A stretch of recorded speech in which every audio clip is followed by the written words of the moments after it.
We did it. I'm back. PJ Kwong here, otherwise known as at Skating PJ. And the reason why the screen is, well, you know, jiggling. I'm kidding, Paul. It's because Paul is running behind it. You shouldn't run, Paul. How many times have I told you that? Well, we're a little bit late today because I was having dinner with some friends. And we were talking, of course, about the Olympic Games and talking all about sports. And you know what? I leave Tuesday. Am I packed? No.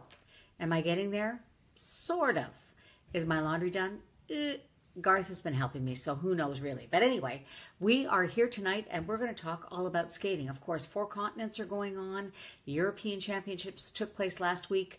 All kinds of stuff that's very interesting in the news. And I am so happy to be together again with you guys. But first of all, let's give a shout out to all kinds of different people who are great friends to skating and great friends to skaters and to me. First of all, International Figure Skating Magazine. If you haven't ever checked them out, you need to. Ted Flett on Golden Skate. Hey, Ted. He says he's going to, well, he keeps saying, you know, catch me if you can, girl, in terms of a podcast interview. Ted, I'm coming for you. It's going to happen. You know it. Then, and you know what, Nick? Nick from Aussie Skates is going to be right with you. Australia's first ISU championship medal at the senior international level. We're talking about this same team who has qualified for the Olympic Games. So way to go, Australia. Now, I got distracted there for a moment. You guys need to check out Aussie Skates. Huge supporters of figure skating and of mine. So Nick, thank you so much for joining in with us tonight. Don't forget Ryan Stevens with Paul. I've gone crazy. Skate Guard Blogspot. What is wrong with me? And of course, Jackie Wong. And then a couple of special shout outs. One of them is to my friend Sienna on Twitter, whose Twitter handle is at Verona_pro_sec, S-E-C. And what I love about Sienna is that she took the podcast that I did this week with Shaylin Bourne and she transcribed it and translated it so that the Japanese skating fans could hear all about Shaylin's great affection for them. Plus, we talked about Yuzuru Hanyu. So, Craig, you've got Travel Brain already, and I saw Rebecca Dixon fly by. She said she's watching the ladies on 4 continents and me, which is great. So, did I miss anybody, Paul? Nope. No, got everybody. Oh, and the other person I'd like to thank is Annie Danielle Grenier. She is with ADG Translation. I have an upcoming episode with Manon Perron. It's my first bilingual podcast. So Annie Danielle took the podcast, I transcribed it, and she translated the French parts that Manon and I spoke, and she translated them into English. So hopefully it's accessible, and I'm going to try and get some more bilingual podcasts sort of on the go. So I'm interested in hearing what you guys thought of this past week with European Championships and now with the 4 Continents Championships taking place.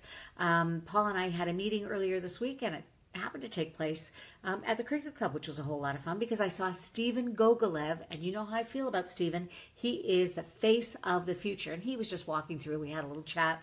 You can check out the video I did with him on my Instagram page.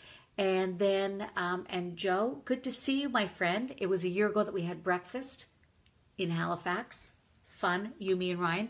Anyway, so I wanted to mention that. And then I also saw Yuzuru. We just sort of walked by. There he was. I got a great big hug. Asked him how he was feeling. He said he was feeling much better. It was just a treat to see his smiling face. So I'm hopeful that everybody has a great Olympic Games or wherever they are competing. So Joe wanted to talk about, and Genevieve did as well, about the announcement that came out saying that Ksenia Stolbova and Ivan Buchin are not banned, but rather not invited to the Olympic Games. I decided to check with one of my sources in Russia to kind of find out what exactly does that mean. You know, was there a doping infraction? If there was, what was the substance? When was it? And there is absolutely no information so far. So all that we know is that a list was submitted for approval, and the IOC came back, I'm assuming, and their directive was that Ksenia Stolbova, who, along with partner Klimov, they were the Olympic silver medalists in 2014, as well as the current European silver medalist, that she is not invited. So I don't really know. And I agree with you, Aussie Skates, and with you, Robin. I don't really have any more information than that.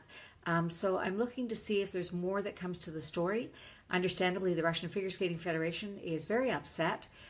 So what does that mean for the Olympic Games? I'm not really sure. So I'm just proceeding with writing my previews for CBC Sports like I do. And we've got a show this weekend, by the way, on Saturday that will feature some of the competition from the Four Continents Championships. So it'll be fun for you to maybe check that out if you can. It'll, of course, be live streamed as well as being on the network. So Paul's got a question. Well, what would the Olympics be without a little bit of drama? What would the Olympics be without a little bit of drama? And it's not just in our sport. Victor An, who is originally Korean and skates short track for Russia, he also was not on the invited list for the Olympic Games. So there are lots of short track fans who were really looking forward to seeing him, especially short track fans in Korea. So breakfast is on you next time, Joseph Stewart. You rascal. Aussie Skates, Nick, you know what? Changing of the guard. Zagitova beating Medvedeva. So what does that actually mean? Well, you know what? It's the first time that Medvedeva has been defeated since 2015. But she is coming back from a broken foot. So what will that mean for her chances in another couple of weeks' time as the Olympics get underway? The athletes from Russia will be competing in the team event as well as in the individual events. So presumably that extra couple of weeks will also help. I don't know. What do you guys think? Okay, Lorraine, thank you. So apparently the reasons for uninviting are supposed to come out on the 27th. 27th is 27th, Saturday. Thank you for that, Paul. So we'll see what happens. And Nick, Aussie Skates, you're right, changing of the guard. So what do you guys think that means for the Olympics? I think that there are 5 women who are in contention for an Olympic medal. 2 are Canadian, Gabrielle Daleman and Caitlin Osmond. 2 are Russian, Zagitova and Yevgenia Medvedeva, and then Karolina Kostner. So that's kind of what I'm thinking. I don't know. What do you guys think? And as far as the rest of what's going on, I was sorry to not see Alyona Savchenko and Bruno Massot at the Four Continents Championships. So I'm interested to see what they're going to look like once they hit the Olympics. Same with Wenjing Sui and Song Han were originally going to be at the Four Continents Championships and they are not there. So that's going to make for some very interesting skating. I mean, honestly, it's kind of like you throw all the names up in the air and you say, okay, I don't know which way to go with this. So what do you guys think? The Russians have been, Lorraine, you're right, the Russians have been the most consistent. And Nick, thank you for agreeing with me on the Russian ladies, or on the podium for ladies at the Olympics. I think it's going to be one of the most interesting Olympics we've seen in a very long while, because with the sort of tossing in of the injuries that have taken place to Yuzuru Hanyu, to Yevgenia Medvedeva, they were, by all accounts, 2 of the strongest sort of contenders going into the Olympics. So the fact that they had to contend with injuries, that sort of mixes up the deck a whole lot. So Geneviève Gallon wants to know, Canadian women's chances for gold. Would love to see my fellow Maritimer Osmond to win. I believe she's capable. You know what? She is capable. I will say that all day long and twice on Sunday. I also think that Gabrielle Daleman is very, very capable of medaling. So it will just depend. You know what? Nobody can afford to make any mistakes in the short program, and then you have to follow it up with a clean free. So I think that the Canadians are on track to take the team gold medal. That's my prediction for that. Do you think so, Lorraine? I think that the Canadians are still on track because Canada has depth in all 4 fields. So Russia doesn't really have a man that can contend. Patrick Chan is still a contender. Yes, they've got the lady Sona, but you will only have one competitor, and only one competitor can win.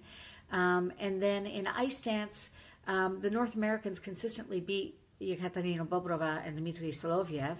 And then in pairs, it's a toss-up, frankly, between Megan Duhamel and Eric Radford and Tatiana Tarasova and Vladimir Morozov. So I really think that Canada is on track to win gold. Of course, it will come down to the skating, Paul. That's what it seems. Whoever does it on the night. You know, and how many wacky things have happened over the course of the Olympic Games? Like the last time, you know, when we got Oksana Bayul. She came out of nowhere. It should be a verb. I'm going to Bayul. I don't think anyone's used it as a verb. I think we should. I'm a big fan of Oksana's, and I loved watching that whole thing unfold at the Olympic Games. I mean, that's what I like.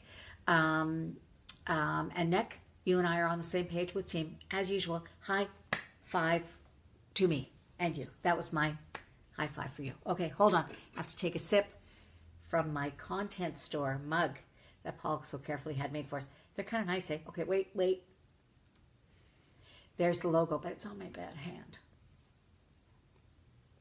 Anyway, Lorraine, I'm hoping my prediction is right too. Ooh, will we see lots of clean skates in Pyeongchang? You know what, Craig? That's a very good question. I find that the Olympic Games, you know, David Pelletier says it all the time, it is its own animal.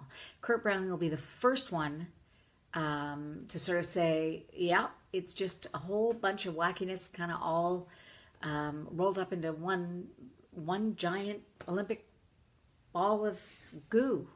So, not really ball of goo. That was good, eh? You like that? So there was a lot of wackiness. So I think that it's its own set of pressures.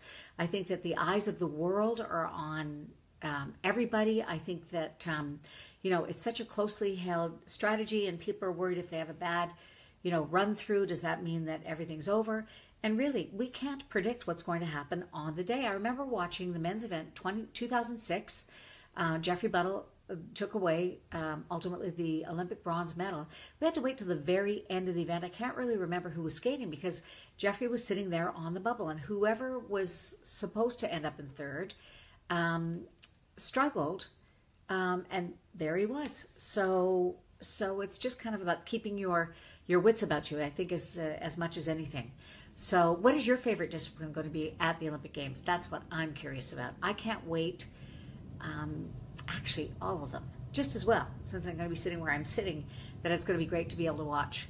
And you know what, Lorraine? Previous Olympic experience does factor into things. I remember Patrick Chan telling me that he thought he knew what it was going to be for him at the 2010 Games, and he realized that it is completely different from the way that the competition is set up. And of course, in Korea, figure skating is going to take place in the morning, like 10 o'clock in the morning. So that's an unusual time for many skaters to compete. They're used to skating, you know, at least noon or later. So it'll be interesting to see how that factors into the performances. So Nick from Australia, ice dance. You know what? And you also need to be watching your pairs because you're pair qualified for the Olympic Games. So Craig thinks it's going to be pairs for the Olympics as the most exciting event. Yeah, I think that the showdown between Virtue and Moyer and Papadakis and Cizeron will be electrifying. You know what? When I saw Tessa Virtue and Scott Moyer at the Canadian Figure Skating Championships just a couple of weeks ago, they treated it like it was for real. They could have just floated to their 8th national title, but they did not. They treated it like it was everything to them. And you know what? It was a program that gave me goosebumps. And how about the other dancers? How do you think they're going to fare? Are we talking about Caitlin Weaver and Andrew Poggio? Yes, and silver medalists, Piper Gillis and Paul Poirier? I think they're going to be great. I mean, they're all consistently top 10 finishers. Caitlin and Andrew have won a couple of world medals. They certainly could medal here at the Olympic Games. So I'm really excited to see it all. I mean, the fact that we've got this much outstanding Canadian talent is really terrific. Eileen, this is my 8th Olympic Games since 2002. The only one I missed was London 2012. Every other one I've been to in capacity as an announcer. Yay, so much fun. Okay, I'll try and pretend it's real work, but it's so much fun. So I can't wait to get to Korea. I've got some great friends there that I met at the test event a year ago. So it's going to be a whole lot of fun to sort of be reunited. And the rink there is beautiful. So what's not to like? So we've got so far dance in pairs. And Lorraine, I'm also happy to see that both North and South Koreans are going to be walking in together in the opening ceremonies. It kind of gives me a little bit of a moment. It makes me feel very optimistic about the world and about the power sport. So I thought it was great. And politicians could learn from the actions. And I've always said that, you know, the 2 weeks that the world sort of suspends its insanity for the Olympic Games, we could all learn a whole lot from that, from the cooperation, you know, from having been in Russia, Paul, that just all the different countries that are on deck, backstage, getting this, you know, thing to air is just really a marvel in cooperation. So I'm very excited about it too. Are you looking forward to any particular moment? Does anybody have any crazy predictions? Anything? And thank you for the thumbs up, everybody, and for the hearts. I really appreciate it.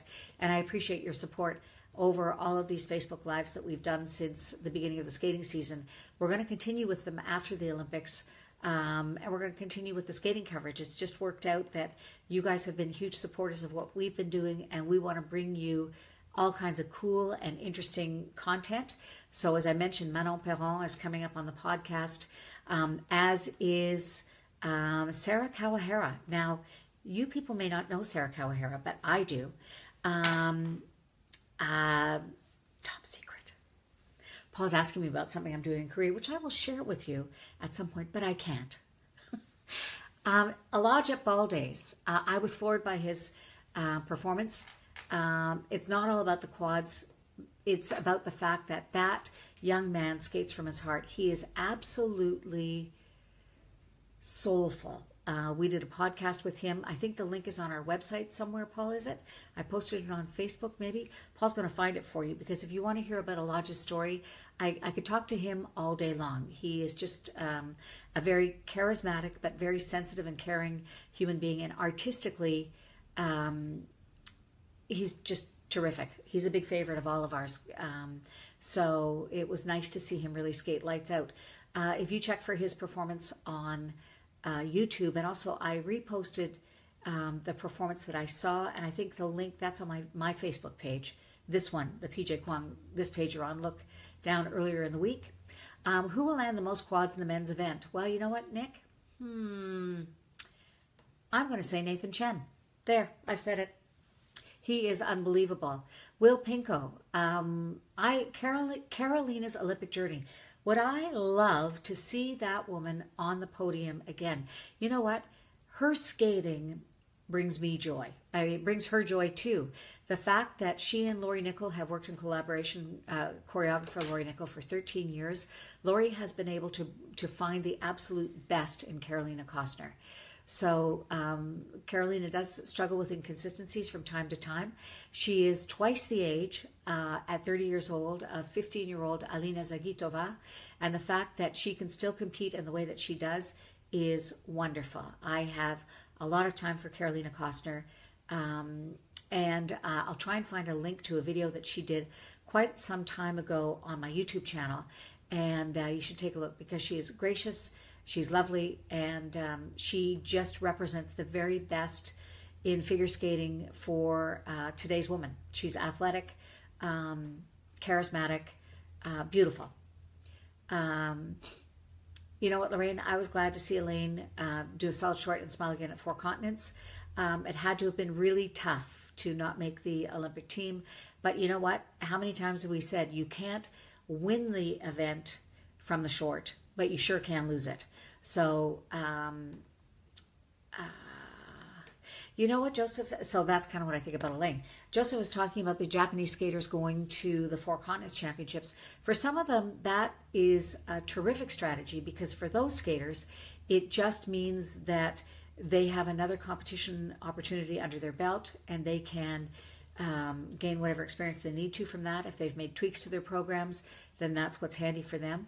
I think that, I don't know that it will hurt them for stamina, because the time zones are pretty close for those skaters who are training in Japan. So for them to make the trip to Chinese Taipei, and then make the trip back to Japan, and then make the trip to the Olympic Games in Korea, I think that that's probably not bad. And every skater is different. I mean, how many times have we talked about the fact that some cope really well with the traveling and others do not? So don't forget that while I'm there, I'm going to be posting. Elaine, thank you. I'm very happy to have you along. Thank you for joining us.